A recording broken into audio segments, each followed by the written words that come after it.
Bolehkah orang kafir masuk masjid? Dalam Quran surah Taubah 28 jelaskan Masjidil Haram saja, bagaimana dengan masjid-masjid yang lainnya? Teman-teman sekalian, kalau sudah disebutkan masjid, Masjidil Haram, fala yaqrabul Masjidil Haram ba'da amihim hadza. Jangan dekat-dekat ke area Masjidil Haram setelah tahun mereka ini. Sebutkan masjid, kalau masjid berarti berlaku umum. Jelas ya? Yang dimaksud area haram itu, area Masjidil Haram itu area Al-Haram. Dia yang kafir itu, yang tidak beriman, jangankan Masjidil Haram, ke area haram nggak boleh masuk. Ke area haram. Ke area haram. Tapi kenapa diungkapkan dengan masjid di situ? Untuk menunjukkan keumuman makna masjidnya.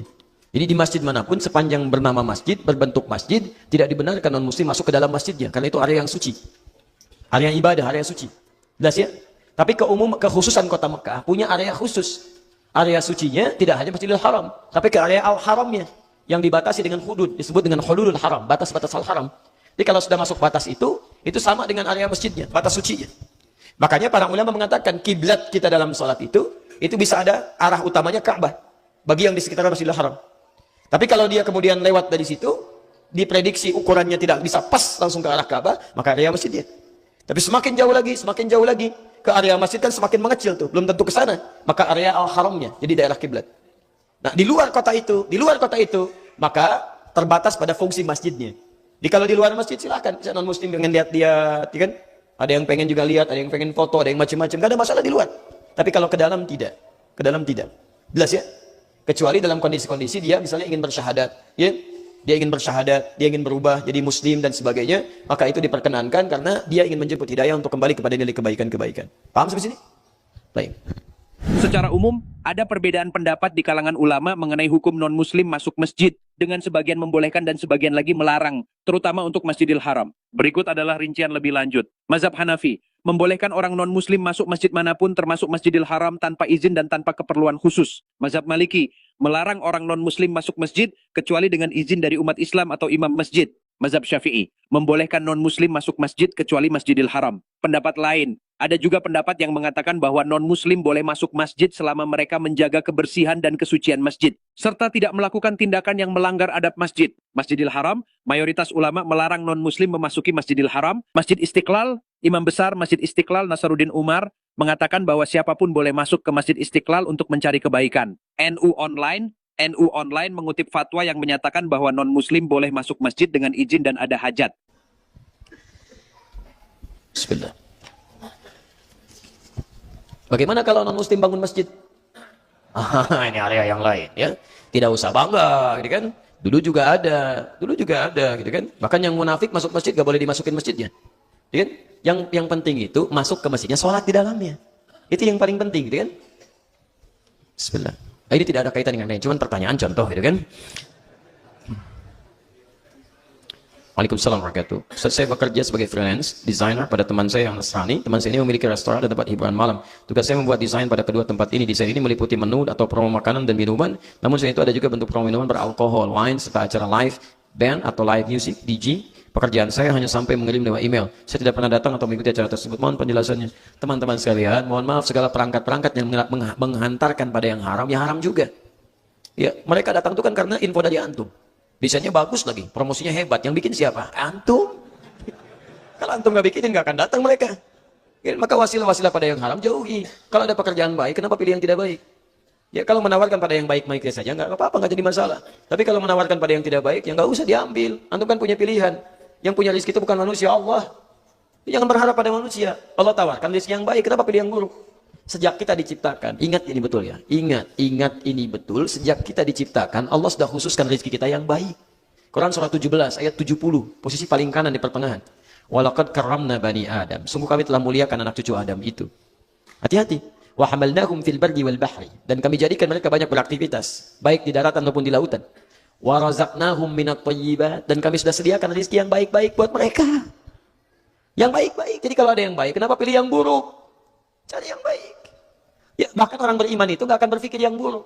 Quran surah kedua, ayat 172, posisi paling kiri, di pertengahan ke sedikit ke atas. Ya ayyuhalladzina amanu kulu min thayyibat. Hei orang-orang yang masih merasa punya iman, silakan makan, kerja, silakan dapatkan dari yang baik-baik saja. Lihat. Jadi kalau ada yang baik itu yang mulia. Jangan takut kehilangan pekerjaan, karena wasilah untuk mendapatkan rezeki itu sudah diatur oleh Allah Subhanahu wa taala. Paham ya? Antum dengan maksiat, cari rezeki dengan maksiat, dapatnya segitu juga. Tapi ketika mendapat yang halal, keberkahan diberikan. Berkahnya banyak. Ketika berkah, manfaatnya lebih. Hadis kursinya ada kok. Ibadi, hambaku, kata Allah. Khalaqtuka lil ibadah, fala tal'ab. Saya ciptakan kamu untuk banyak beribadah, jangan banyak mainnya. Wa qasamtu laka rizqaka fala tat'am. Dan saya sudah bagi rezeki kalian, jangan terlalu lelah. Dikejar-kejar sampai lupa ibadah. Bahkan kan banyak ketentuan, siang cari rezeki, malam untuk istirahat. Wa ja'alna al-laila libasa, wa ja'alna an-nahara ma'asha. Kami jadikan malam untuk istirahat, siang untuk beraktivitas. Gampang kok. Ya, Masya Allah. Kalau kamu ikuti ketentuanku, maka aku akan mudahkan rezekimu untuk kau dapatkan. Untuk engkau dapatkan, mudah rezekinya. Ikuti ketentuan Allah, mudah. Tapi kalau engkau, Masya Allah, jauhi ketentuanku, maka aku akan buat engkau lelah untuk mendapatkannya. Berangkat gelap, pulang gelap, kejar ini, kejar itu. Dan kalian tidak akan mendapatkan apa yang telah engkau dapatkan, kecuali yang telah aku tetapkan. Dapatnya segitu juga. Anda kencang-kencang, kerja keluar gelap, berangkat gelap, pulang gelap, capek, lelah. Dapatnya memang segitu. Allah ngasih segitu, ya segitu dapatnya. Jangan bangga kalau dapat 100 miliar. Memang dapatnya memang harus segitu. Rizki Anda segitu. Kalau bisa dapat dengan cara yang halal, ngapain mengejar dengan cara yang haram? Mustahil Anda meninggal dunia kecuali rizki Anda telah dipenuhi keseluruhannya. Jadi Anda bisa mendapatkan yang halal 100 miliar. Dengan cara haram 100 miliar. Tapi barangkali saking sayangnya Allah kepada Anda, 100 miliar yang halal itu tidak seketika diberikan. Supaya Anda tidak sibuk menghitung-hitungnya. Sehingga dengan itu hilang ibadah Anda yang lainnya. Sebagian-sebagian begitu butuh berikan. Jadi orang pas butuh ada, pas berikan. Kelihatannya seperti sedikit padahal kasih sayang Allah, berkahnya banyak. Coba lihat. Ini manusia. Antum pengen mana? 100 miliar langsung kelihatan depan mata bisa dipegang atau 100 miliar nggak langsung tapi begitu butuh kasih 1 juta, 100 ribu, kan 200 juta. Pilih mana? 100 miliar langsung dipegang kelihatan mata atau 100 miliar diberikan secara berangsur? Ayo manusia. Tuh, manusia tuh begitu tuh. Kalau bisa, nggak bisa 100 miliar berkah. Tetap pada aplikasinya antum akan sibuk.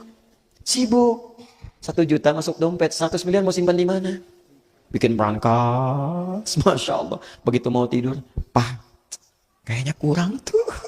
Mama buka agak sedikit ya, Masya Allah. Ulangi lagi mah, mau tidur tuh dilihat. Masa sih mah, hitung lagi, hitungin semalam suntuk tuh hitung. Akhirnya tahajud ketinggalan, jadi ketinggalan, macam-macam ketinggalan. Buat sibuk capek, itu yang bikin kita repot. Makanya jangan cari banyaknya, cari berkahnya. Kalau sudah berkah itu indah. Ayo pilih mana? 100 ribu berkah atau 100 juta tidak berkah? Tuh kan. Selalu cari cara yang ketiga gitu kan. Ustadz kalau bisa 100 juta berkah. Masya Allah. Manusia. Saya pernah ke Telas itu. Telas itu di daerah Lasem ke atas, ke Bukit Telas. Habis di Google juga nggak akan muncul di Google tuh. Telas itu Masya Allah. Pucuknya saya dapat informasi ada yang rawat kambing gitu ya. Orangnya baik, ya masyarakat saya pengen ke sana. Anak-anak kami pengen supaya tahu gitu kan kambing sebagian kita datang ke situ kita lihat. Masya Allah itu akhir karim, Masya Allah ikhwas sekalian, ikhwan dan akhwat itu paling hidupnya berapa sih sebulan? 100 ribu mungkin kan? Berkahnya luar biasa, nggak pernah mengeluh hidupnya. Kami datang itu dijamu, Masya Allah, ikan, masakan ada. Senang kedatangan tamu itu. Jadi saya mau lihat kambingnya, saya bilang, diajak ke belakang. Itu katanya kambingnya, Masya Allah. Saya lihat, kenapa ini kambing? Kok mulutnya ditutup dengan potongan aqua itu? Kan aqua yang gini, ada kan yang 1,5 liter itu kan, yang agak besar itu. Tutup pakai aqua begini. Itu kenapa sakit kambingnya? Tiba-tiba orang ini ringan saja lisannya mengatakan, polos sekali.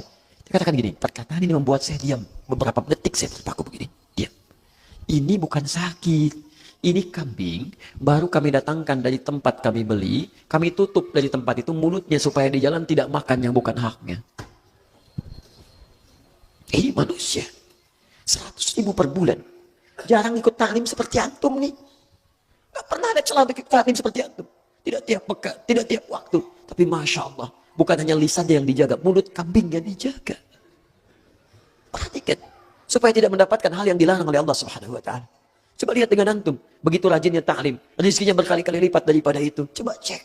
Jangan-jangan lisan pribadinya pun belum bisa dijaga. Dan antum masih mengharapkan surga. Malu saya demi Allah saya katakan. Ini ahli surga ini.